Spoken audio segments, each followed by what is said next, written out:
aí, pessoal, tudo bem? Bem-vindos de volta. Olha, hoje a gente vai mergulhar numa história que é, nossa, muito poderosa. Sobre como lidar com as tempestades da vida, sabe? Aquelas que vêm de fora e principalmente as que agitam tudo aqui por dentro. Pois é, Dani, e para a gente já começar a refletir, fica essa pergunta no ar. Que tipo de tempestade cada um de nós está enfrentando nesse momento?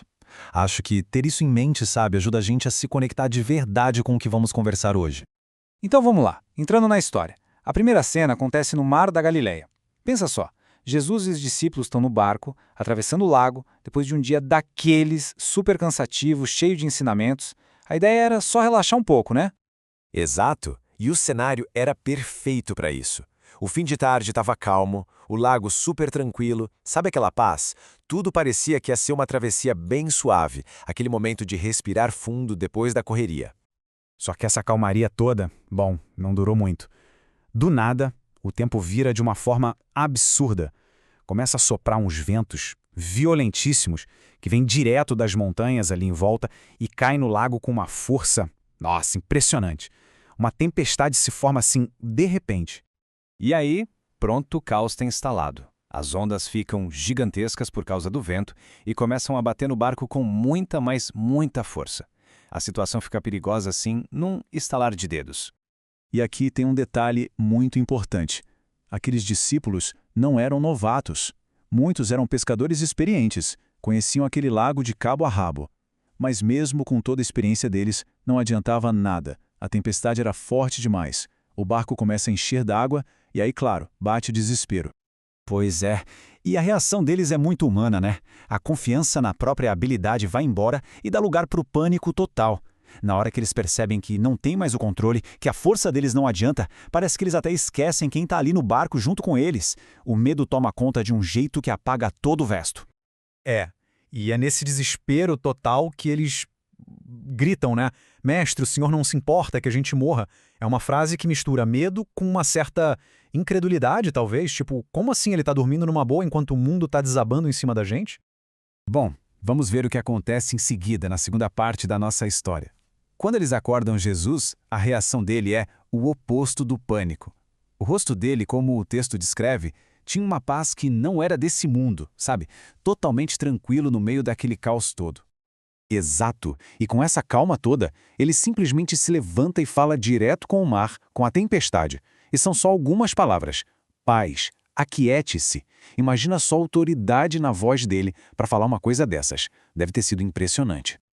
E o efeito é instantâneo. A mudança é total.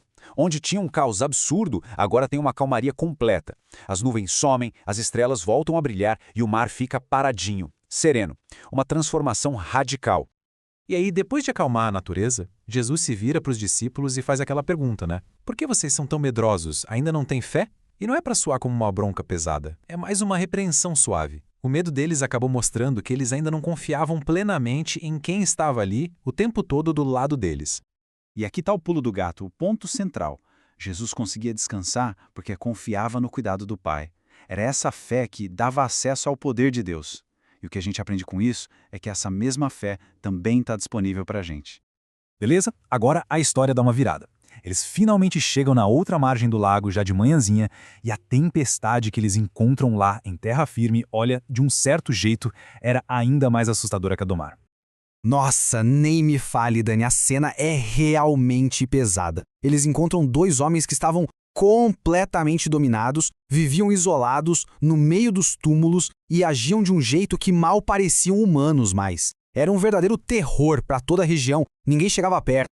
E a reação dos discípulos é correr, claro, apavorados. Mas Jesus não. Ele fica, encara a situação de frente.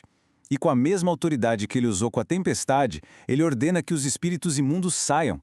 E aquelas figuras que pareciam incontroláveis simplesmente não têm poder nenhum diante dele. O que vem a seguir é uma das transformações mais impressionantes que a gente pode imaginar. Depois daquele episódio com a manada de porcos que acabam se jogando no mar, a mudança naqueles dois homens é simplesmente radical. É exatamente o que essa comparação mostra, né? De um estado quase selvagem, eles passam a estar em perfeito juízo, de viverem isolados nos túmulos a estarem sentados aos pés de Jesus, aprendendo. Eles deixam de ser um terror para se tornarem os primeiros a levar uma mensagem de esperança para aquela região. Mas aí vem a parte que sinceramente choca um pouco: a reação do pessoal da cidade. Eles veem os dois homens totalmente curados, uma coisa incrível. Mas a maior preocupação deles é com o prejuízo, com os porcos que perderam, a ponto de pedirem para Jesus ir embora, com medo do que mais poderia acontecer. E é nesse momento que Jesus dá uma missão para esses homens que foram libertos. A vontade deles era seguir com Jesus, claro, mas ele diz para eles voltarem para casa, para a família e contarem tudo o que aconteceu. Eles se tornam as primeiras testemunhas ali. Ok, agora vamos trazer tudo isso para a nossa realidade, porque essas histórias, por mais que tenham acontecido há tanto tempo, conversam diretamente com a gente hoje. O medo dos discípulos no barco, a prisão em que aqueles homens viviam, tudo isso tem um eco nas nossas próprias lutas, né? Exato. E a gente pode tirar daqui um caminho bem prático em 4 passos. O primeiro é reconhecer que a gente não dá conta de tudo sozinho, sabe? Admitindo essa impotência. O segundo é lembrar quem pode de fato ajudar. O terceiro é pedir ajuda, clamar por socorro. E por último, depois de viver a experiência, compartilhar essa história. E a ideia final é muito forte. Aquele mesmo poder que acalmou o mar da Galileia, que trouxe paz para mentes tão atormentadas, é o mesmo poder que está disponível hoje para acalmar as nossas tempestades internas, nossas ansiedades, nossos medos, nossas lutas particulares. E para a gente terminar, fica essa pergunta que vai direto ao ponto. Quando a nossa força acaba, sabe? Quando a esperança parece que sumiu, para onde a gente olha? Fica aí a reflexão. Pessoal, chegamos ao fim de mais uma análise. Muito obrigado pela companhia e até a próxima. Se esse resumo do capítulo de hoje facilitou sua vida, que tal nos ajudar a continuar? Seja um apoiador. O link está na descrição.